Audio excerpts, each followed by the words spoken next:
अस्सलाम वालेकुम गाइस, मैं मोहम्मद अब्दुल्ला। तुम देख रहे हो यूट्यूब चैनल अब्दुल्ला अवान 7 से। आप हमारे चैनल को सब्सक्राइब करें और बेल आइकन को ज़रूर प्रेस किया करें। आज हम जुमे के लिए जा रहे हैं, आपको दिखाते हैं जुमे के पर जो आवाम है वो दिखाते हैं और वो साथ ही व्यू चेक कराते हैं। बहुत ही अच्छा व्यू है। साथ ही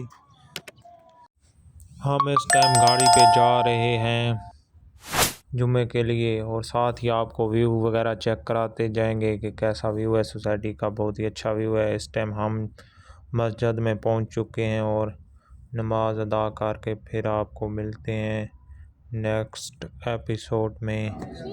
तब तक हमारे चैनल को सब्सक्राइब करें, शेयर जी। हमारी गाड़ी है, जुमा पढ़ के आ रहे हैं। ये जी बच्चे शच्चे पीछे डके फिरे हैं, चेक करो। क्या अयो जी वीडियो है, व्लॉग माशाल्लाह मशहूर होना है ना। क्या हाल है आपका ड्राइवर हजरात? आपको गड्डी लागना बने। ये जी चेक करें, आप देखते रहें हमारा channel, YouTube channel Abdullah Awan 7। और आपको ये माहौल चेक कराते हैं, व्यू शू।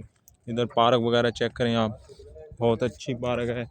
इधर है ना बंदे शंदे बहुत ही आते हैं, ज़्यादा गाड़ी वगैरह के लिए लगाई है कोने। और ये गाड़ी भाई इधर ना जाए इस वजह से इधर लगा दिए हैं। साथ ही हम आपको दिखाते हैं इधर दराय रावी का व्यू। ये होता है इधर, इसका बांध वगैरह बन रहा है। इसके ऊपर रोड बनेगा कारपेट।